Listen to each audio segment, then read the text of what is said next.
So how did you get to a place Exactly. of actually then becoming comfortable in your body? Or had you always felt this way about yourself? Like, you know what, this is what I got given and I'm going to shake what I got.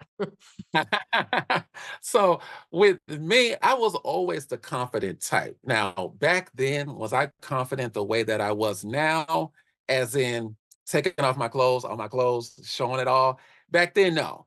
But the road that got me through body positivity was, of course, I went through a situation with a guy that I was in a relationship with for about 2 years. Mhm. And I remember always feeling like I wasn't good enough with my body. He was into he wanted a more muscular, masculine guy. I could Yeah. kind of tell from certain pictures he was liking and what he was doing, and certain guys I would, kind of see him looking at. And, I was trying at one point in time, I was trying to be that. You were fitting into Trying to, the box that you thought he wanted to yeah, make him happy to then make you feel more attractive, right? yes. Welcome to the Queer Quest podcast, your beacon of light and sprinkle of glitter in the queer community. I'm your host, Cristiano Green, CEO and founder of Queer Quest and a transformation coach for queer individuals. And together, we are embarking on a journey of transformation. Each week, we bring you a new training topic or connecting with visionary queer leaders in healing and coaching. Diving deep into conversations that inspire growth, celebrate diversity, and empower you to live authentically. So wherever you are, settle in and let's get ready to unlock the vibrant potential within. This is where your quest begins. Hello, all you fabulous souls, and welcome to another episode of the Queer Quest podcast. I'm your host, Cristiano Green, the CEO and founder of Queer Quest. And this week on the podcast, we have another special guest in the house. We have Armani Walton, who is an Ah, LGBTQ plus influencer and a sex positive advocate. How you doing, Armani? I'm doing great. How are you? I'm excited to finally see you virtually and get this going. I Yes, I'm doing know. great. Going I super. know, I know. I'm super glad that we're getting a chance to connect, and I'm glad you reached out to me. You Thank said you're you. a sex positive advocate. Tell us, what is a Yeah. sex positive advocate and the work that you do in that space? Yes, sex positive advocate. Basically, what I do promote within the LGBTQ community, inspiring, motivating, helping others that are young develop information regarding their sexual orientation or sexuality, whether that's just a sexual act or who they are. Majority of the time, it is more likely a sexual act. Promoting that, being proud, not being scared to talk about sex, regarding sex, how it makes you feel, how it also makes you look, in different things you can wear to identify and be proud of being a sex positive individual in the LGBTQ community. I love Yes. that. And so then tell us a bit about your story when it comes to becoming sex positive.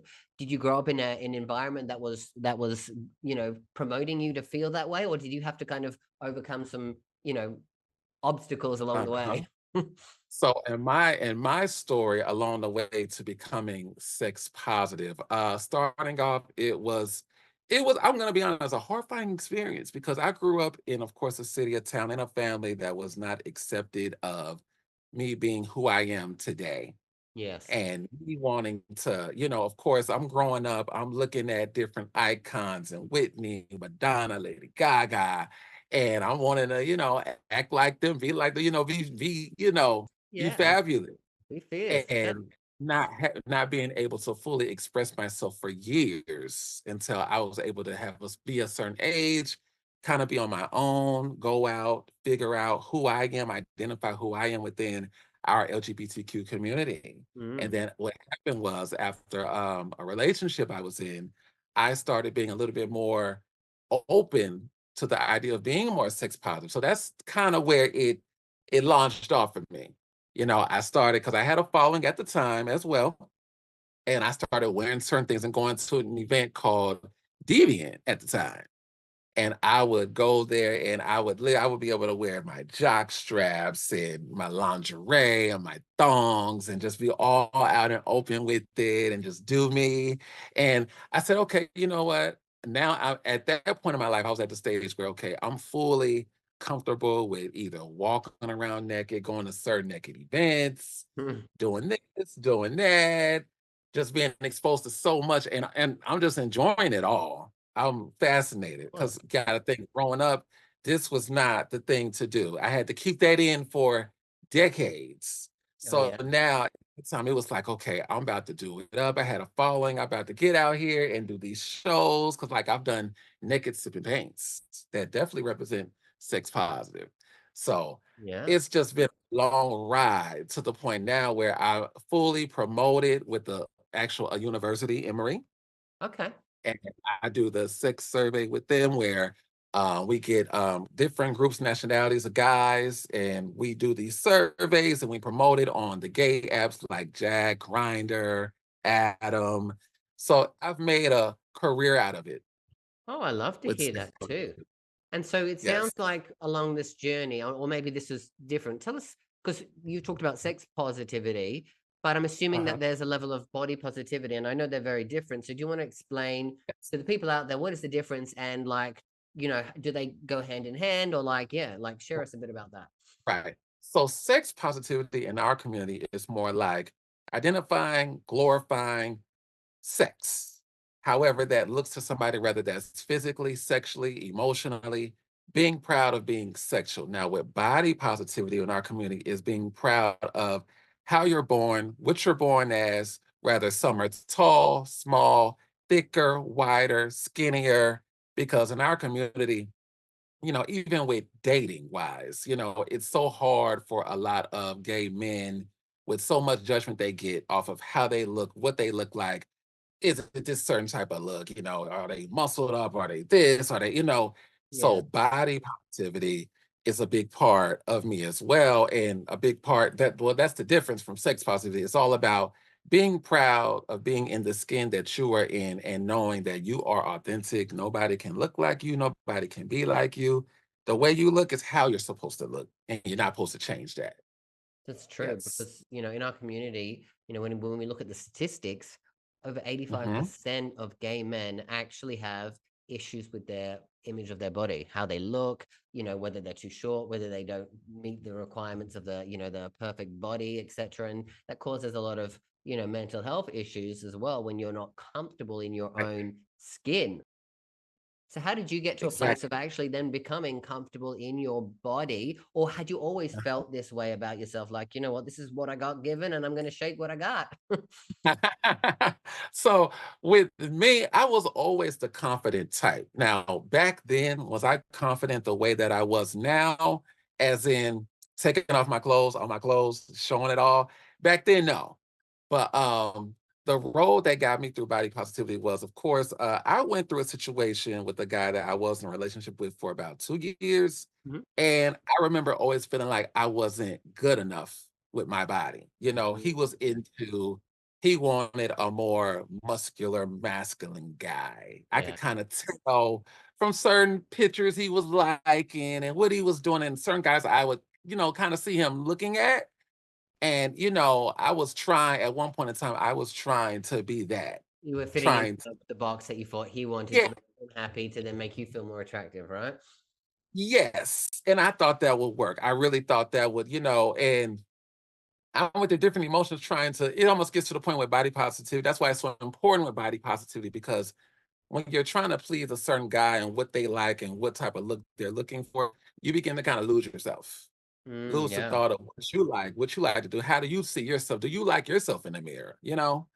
And along the way, I just remember feeling just so low, trying to fit into fit into his look that I knew that he wanted. And so when we were getting ready to going through a little breakup, whatever, I just said, fuck it. I'm about to embrace me. This is how I am. And then, along the way with body positivity, when you really live in your skin, you find people and guys, especially, that like you for you. Yeah. Everybody's into different things, and who you may think is not even interested in you, come to find out, you get to mingling and they like you. You don't have to worry about that. Like the person I am now, that type of stuff would not even cross my mind.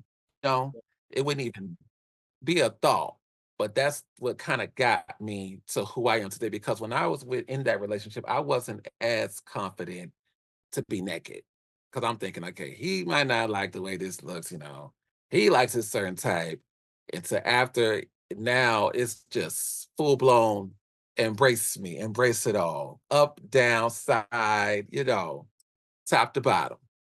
I love that because, like I said, I can imagine as well that, because we're multifaceted beings, and what we're attracted to isn't always just the physical. I mean, yes, most people have their certain types, but oftentimes energetically, if you know someone has confidence within who they are, that is also something that can make you really go, oh, this person has something that I am attracted to. So I can imagine Right, when you find that confidence, you're saying, oh, these people that I didn't think would be attracted to me are attracted to that because, again, they see you comfortable in your own skin, and maybe they're not on the level yet, and they find that attractive because it's like, oh wow, like I want to be around this person, like he loves and right. gets himself, and so I can imagine like that would be something that would be attractive to a lot of people as well.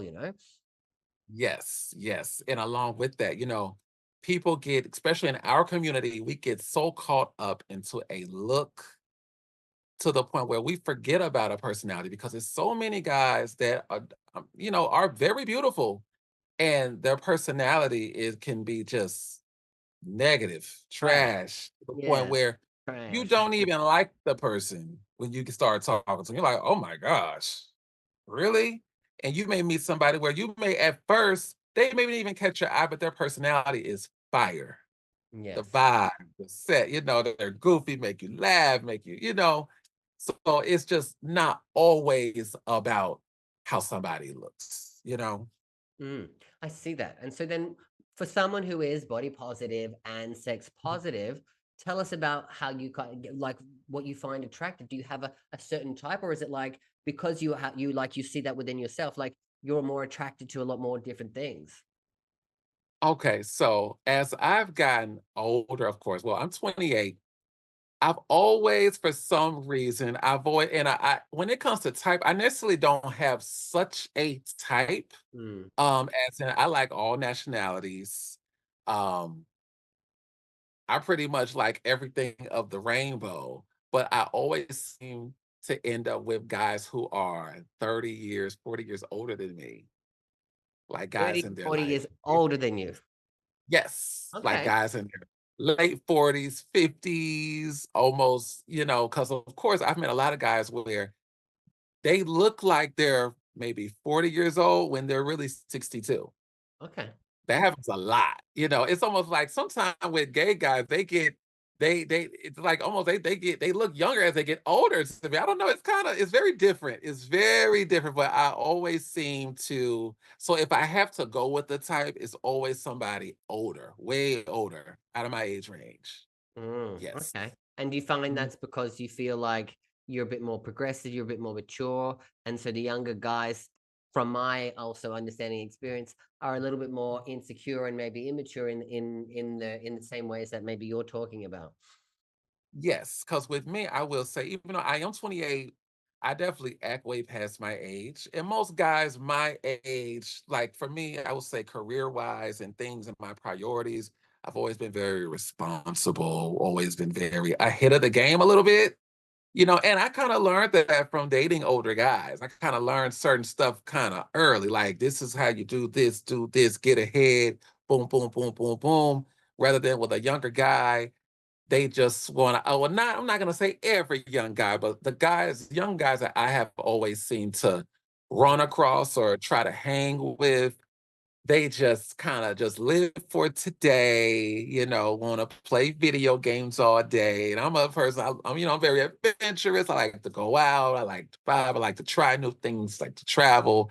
And we just never really seem to be on the same mindset mentally, I hear if you. that makes I hear you, yes. and I get it for sure. I know exactly what you're talking about. I'm sure people out there can get it. They're not your vibe, and probably, like I said, these older men, in some ways, Mhm. like a bit of a mentor to you as well, as much as they're a sexual partner or even relationship wherever they've gone. The great Right, thing about it is you've taken on some of the stuff that they've been able to share, and as you said, it's helped you kind of right, head in different areas and evolve to be where you are today. right, right. And also, fun fact, the sex is better. Yeah, because they're not so worried about it, or like they've learned more things and they know what they want and they know how to say what they want, right? Right, right. And I will say with the older guy, you definitely learn very quickly what you like, what you don't like, and they can teach you a lot of things in certain departments that a young guy just doesn't have the capability to do. Yeah, yeah. It's fun. Okay.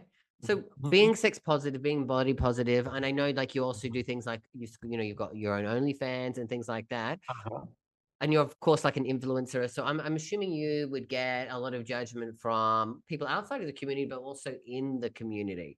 Do you want to talk to us Yes. about judgment in the community? Because I think it's a topic that we need to hear about and talk about Right. more often, right? Yes, yes. I definitely experience a lot of judgment, as in sometimes it's great and sometimes it's bad, but I'm gonna tell you where it plays good with judgment. They'll judge you, but they're subscribing to see it.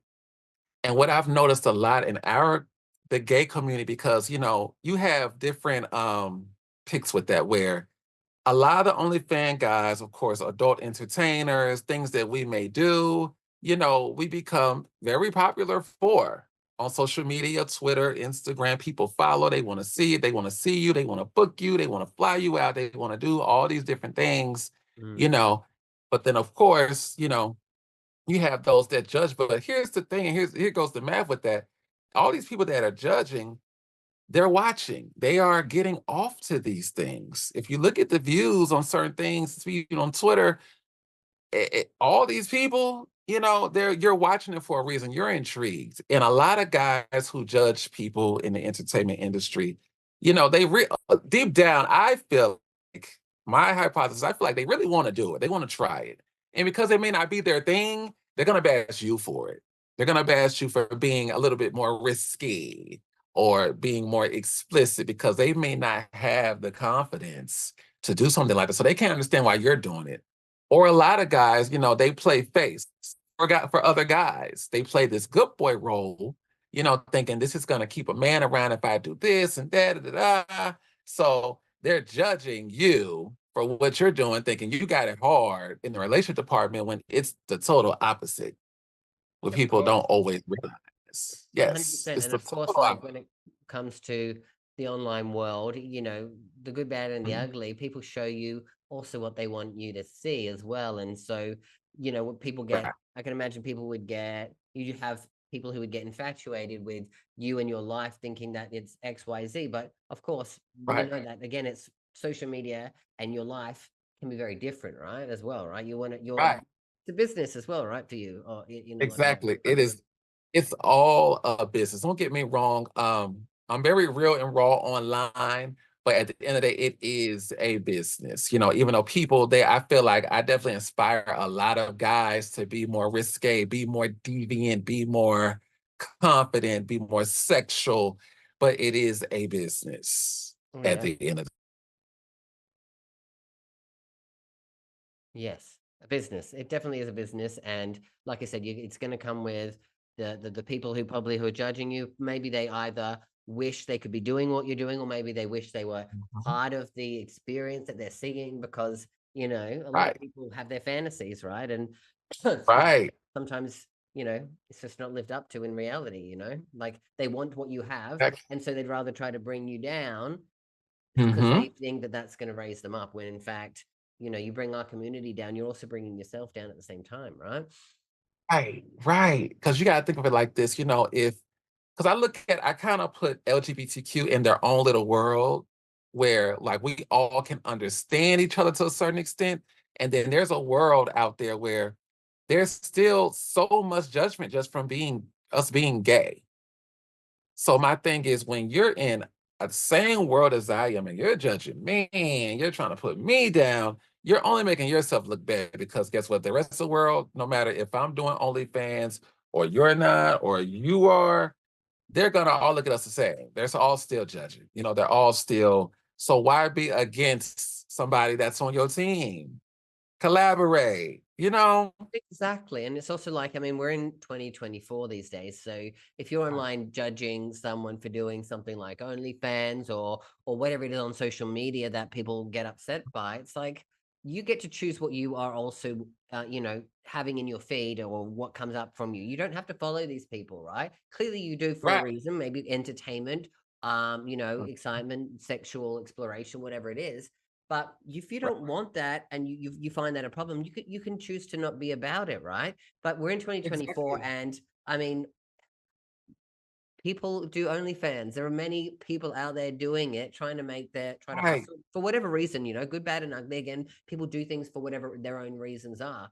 But again, at the end of the Right. day, like, it is serving a purpose for a lot of people, right? There are a lot of people who, like you said, who are subscribing, who are getting pleasure Mhm. from it, who are enjoying those experiences. So it shouldn't be Right. anything to be judged about, even though, like, we're human beings, we judge people, but I don't think it's Mhm. that big of a deal these days. It's not like we're in 1970, where we're going to be all covered up. It's like we're in 2024, Exactly. and so many people are doing it these days. In a world where every journey is unique, one path shines brightly for the queer community. Introducing QueerQuest, the first of its kind personal development platform designed exclusively for us, by us. At QueerQuest, we understand the multifaceted journey of queer identity. That's why we've created a space where you can explore, learn, and grow with the guidance of queer experts from around the globe. Whether you're seeking to enhance your physical, mental, emotional, or spiritual well-being, QueerQuest is your gateway to transformation. Imagine embarking on quests tailored to your journey of self-discovery, finding community, and unlocking your queer excellence. QueerQuest offers online courses, coaching programs, and soon workshops, seminars, retreats, and festivals, all designed to empower you to live your best life. Ready to start your adventure? Join us at www.queerquest.vip to become part of a movement towards personal and collective greatness. Sign up today to join the waitlist and be the first to know when we launch. QueerQuest, where your journey of self-discovery and transformation begins. Don't just dream of a life filled with pride and purpose, make it your reality with QueerQuest. Visit www.queerquest.vip now. Your quest awaits. Exactly. And I look at it like we're all men, all are not children. We see things. We have a mature mind. And people, like you say, it's entertainment, it's fun, it's sexy. Why not? Exactly. Yeah, exactly. And if you're afraid to do it, and like it's something that you wish you were doing, that's something that you as a human being need to work through for yourself. Okay. Like, is it, if you're jealous of someone else who is doing this work, who's enjoying their self, and you're maybe, like I said, subscribing and you're enjoying their work, but you wish it was you, what do you need to work through as a human being to say, look, how do I get past my own shame or my own insecurities or my own fears to Exactly. say that this is something that I wish I would be doing, Exactly. Exactly. I feel the same way. Mm. People would change their mindset and get out of that, we would be a lot further than where we are, rather with brand deals, rather with, marketing. It would be so much further, because I always say, gays, I feel like we kind of take over the world when it comes to fashion, makeup, styling, shoes, the whole, we run it. And that's why it just doesn't make any sense why we would be against each other over what people call adult entertainment, you Yeah. know? Yeah, I can imagine. We got a long way to go. Totally, totally. So talking about, the adult entertainment industry with OnlyFans, do you find that, you know, I mean, like I said, there are so many people out there who are in our community who are doing OnlyFans. Do you find it to be a Right. very competitive environment, or is it more of a collaborative environment? And like people are like seeing other people win, are like, okay, how do I get there? Or like, how can I work with that? Like, talk to bit about the industry and like the views around it Okay. from within. Yes, I do feel like it can be very competitive. Yes. Of course. And I'm going to take the more competitive for me because with my adult entertainment content, it's just me. I do solo work where I fully contribute, like I do like FaceTime shows, like kind of like a Zoom thing, I kind of, you know, be able to talk to certain subscribers that subscribe. It's more personal when you have guys where they do collaborate with, XYZ, and it's a new collaboration every week, Mm, mm, It is mm. very competitive, but I will say for me and my particular goals financially and doing this with OnlyFans, mine has worked for me. It has definitely, I haven't, it hasn't affected me per se, but it is competitive. It I is. see. It's I see. very, it's cutthroat, you know? And it's a lot of flex too, where a lot of guys, they're not making what they're claiming either. People will get into doing, OnlyFans content and think that they're just automatically going to be rich. No, it doesn't work like that. I wish it did. Don't get me wrong. If you have a following on social media, you can definitely make a quick bag within a day or two. But and this is another thing too, another misconception. People always assume to think that, people are going to stay subscribed forever. A person will subscribe to your stuff, and within a month later, they saw enough of you, they're ready to see the next person. So it's not a forever type of thing. It's kind of those things where I feel like you may do it for 2 years, 3 years, whatever. It's kind of like a get in, get out thing, but very competitive because it's a new content creator every day. I see them every day on my Twitter timeline. It's somebody new, somebody much younger, somebody that's got a little bit more, finesse with their content. It's hard. It's not easy. Uh-uh. So it's constant having to level up or realize that like this is a limited time thing for me. I'm going to make Right. what I can now, but that's not my ultimate necessary goal of what I'm planning to do.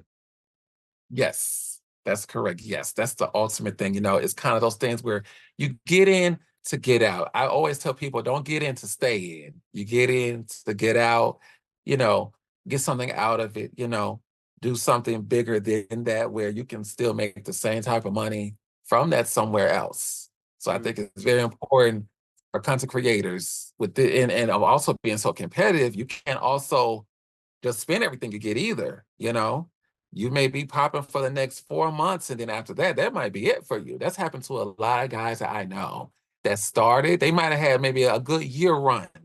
After that year, it just kind of plummeted down. And most of the time they've started spending the coin and they've got nothing to say for it but a good year, I guess. Yes, like they never even made it. It's like, okay, well, you didn't do right with it. It's kind of, it's one of those things where, but also with fast money, it's hard to also keep it too. And I will say, being honest, it's much easier said than done to save that type of money, the money I've made. It's very easy to just say, oh, okay, let's just make 8 grand this month. Let me go and do this, do that. And they're not thinking so fast, like, Yeah, you're not thinking okay, about the future. You're thinking about, okay, like this money didn't take me that hard to get. What can I do with it? right. Right? I want to spend it. I want to enjoy life. Like I've never had this kind of money Yeah, before, right? exactly. It's hard. It's hard. So that's why it's definitely one of those things where you definitely got to be grounded and know that this might not be for field. And so many different, people are getting into so many different ideas with adult entertainment content. So it's something like you can't even keep up. You got to you got to stay creative. You got to think what's going to drive more people, what's going to get them back in. How can I nail? It's definitely not as easy as people may think. Of course. And you I think got to already kind of have or be building a solid foundation with your followers to make them really want to, that's why you see on Twitter, what they call it X now. But on X, that's why you see so many people reposting other people and collaborations, this and that, because it's a game. You just got to know how to play it. I can imagine. But Yeah, so far, definitely. yes, so far with solo content, I've been pretty good with that. Now, I don't know how long that could potentially last. I'm a creative guy as well, but I will say still for me to have started last year, October 2023, and still be going now, it's pretty good. That's It's going good. pretty. Yeah, for Mm-hmm. sure. Okay. And so you mentioned earlier that of course, like, you grew up in a family that obviously wasn't accepting of you and who you are as a person. Has Right. things changed over the years? Like, where is your relationship now? Like, obviously, they see what and would know what you're doing. Like, where is the relationship with the family these days? Right. Okay. That is a great question too, because it's kind of a long little process. Okay. So I actually came out online when Obama legalized gay marriage. That was around, if I'm not mistaken, 2015. 15, 60, something around that year, Yes. that summer. I remember when he legalized, and that's when I decided to come out to my friends and family on Facebook. I didn't direct any particular names, but I made a post saying, I'm free, I'm out now, this is global, we can get married, whoop-de-woo. Of course, people, my friends and family who did know, they always speculated because, of course, growing up, I've never had a girlfriend. I've never dated girls, never talked to girls, never was interested in a girl. I knew I always wanted a man. So I know that was always, the question around with my friends and family, like, okay, he never seen him with a girl. And then of course, the people, the way I act, and so, I'm very flamboyant, very out, very loud. So, but of course, my family, of course, the very initial thing, they didn't want that for me, but at the end of the day, I'm just thinking that's not their choice. This is my choice. And Yes. I've always been kind of and my family, the one that just didn't care what people thought. I would come around with my handbags or shoes or whatever, something that definitely sold the cake I was gay. Yes. I never really cared about what they thought, and I think they kind of knew they know that as well. So they kind of had no choice but just to accept it, and I'm definitely more open talking about certain things with them because of course I feel like sometimes heterosexual people are just not educated enough about certain things in our community. So I'm more than welcome to help them understand through me being the gay person in the family if they have questions. I'm definitely, long as they act in a respectable way, I'm definitely open to teach because they're not always, and that's why it's so easy for family members to judge because they've been programmed to that's not the way, or you'll be sin for that, or they've been so programmed with that mess, so they don't understand. We're human. We're not we're not anything we're not supposed to be. I'll say that we're not a foreign object. You know what I'm Yeah. saying? We're human. We're people are gay. And I will say my generation of millennials have made it so easier for the upcoming millennials to even be out and gay. Because, when I was in high school growing up with family and friends, and of course, it was still not always the same accepted. No. It wasn't like, and now, from what I see online, I mean, they're all in school, high school, just out and about, taking boys to prom. That would have never been in my day, No. ever. Yes, I feel like we definitely have paved the way for them to be able to do what they want to do growing up, be who they are, be able to come out to their parents and not be in worry how I was. Yeah, I hear So you. yes. Okay. Nice. Well, thanks for sharing that with us, Amani. I know that sometimes it's always can be a bit of a touchy subject, but you're, you're an open book, as you said, right? I am. Yes. Nice. I know that you do some work with the Gentleman's Network. Do you want to tell us a little bit about what the Gentleman Network is and what's the work that you do with them? Yes, the Gentleman's Network. I've been partnered with the Gentleman's Network for 2 years now. I actually started working in the Gentleman's Network through the founder. His name is Dwayne Smith. And what we do is with the Gentleman's Network, we go around, rather that's Detroit, Atlanta, New York, Chicago, Dallas, and we do these panels where it may be like four of us who are panelists, and we talk to, either it's the young generation, the older generation, mid-class, no matter what age, of gay men in controversial topics where we talk about that could be some politics, that could be about sex life, dating life, nightlife, issues, depression, anything that's going on, they're going through, questions. We open up the discussion. We have themes, and it's very fun, informative. It teaches a lot of them about themselves that they didn't know already. Mm. It gets them going, it gets them thinking, it builds their confidence when we do these panel discussions. And we require them to really express themselves and be open with us. So that's the gentleman's story. It's amazing. I'm actually glad that I've been partnered with them. It's really cool to be able to reach out and inspire other guys and being able to help and do things with that. So yes. I love that. You get a chance to give back and support other people in our community and find out more what's going on within people in different areas as well, right? Because, it's not just your Right, local area, as you said, it's, other areas of the country that are, where it's needed to have these kinds of conversations. right, right, exactly. It's fun. It's very, like I said, very informative, very fun, inspiring. We have these theme parties. It's really dope. Beautiful. Awesome. Well, Amani, thank you for coming on here and sharing your story with us. Of course, people want to know how they can find you and what you've got coming up. Do you want to give us a bit of a lowdown of what's happening in the world of Amani? Yes, yes, I do. I do. I first want to say thank you so much for having me as well. I really appreciate this. This is means a lot to me. People can definitely find me on all social media platforms. Just put in Armani J. Walton. And the upcoming things I have coming is a lot.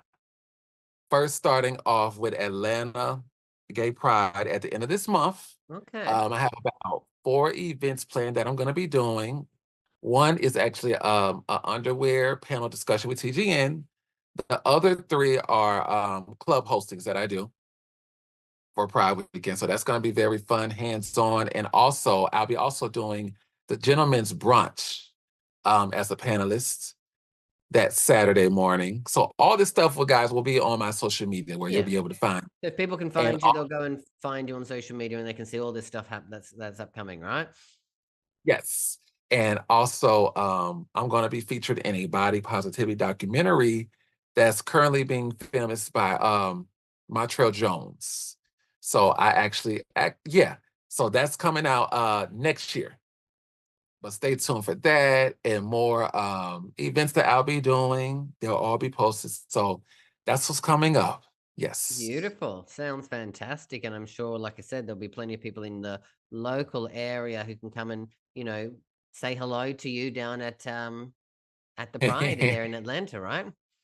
Yes, yes, I'll be out there loud and prideful and having my sex positivity outfits and be seen. It's going to be very fun. And you Very can see cool. from the way that Amani is today that I think he said he's an open book and he's a confident guy. So it sounds like to me that anyone who comes up and says hello, you welcome people like talking to you and getting to know you. So you see Amani out at Atlanta Pride, go and say hello because I bet you he loves to hear from people who know him in the online space as well, right? Right, right. Yes, yes. Come out. I am here for you. Beautiful. Awesome. Again, well, thanks again for coming on this episode. It's been a great conversation, which I think, a lot of people are going to be able to take away a lot of cool stuff from it. So thanks for being that open book. And for everyone else out there, if you've got any questions or your own shares of your own experiences, you know how to find me. I always get back to everyone who reaches out to me. So contact me on social media as well. And I'll be back next week with another episode of the Queer Quest podcast. Until then, always remember that you've got this and I've got you. Bye for now. Yeah. Are you ready to embark on a transformative journey towards love and happiness? Introducing the 21-day Gay Man's Guide to Love and Happiness. This isn't just a course, it's a pathway to discovering your true self, overcoming challenges, and embracing happiness. Join hundreds of gay men who found joy and freedom. Learn from Cristiano Green, a coach with 20 years experience and a journey like yours. For a limited time, get this life-changing course at 75% off with a 100% risk-free guarantee. There's nothing to lose, but so much to gain. Your new life is just a click away. Enroll in the 21-day Gay Man's Guide to Love and Happiness today. Visit theglobalpridecollective.com and start your journey towards a happier, more fulfilling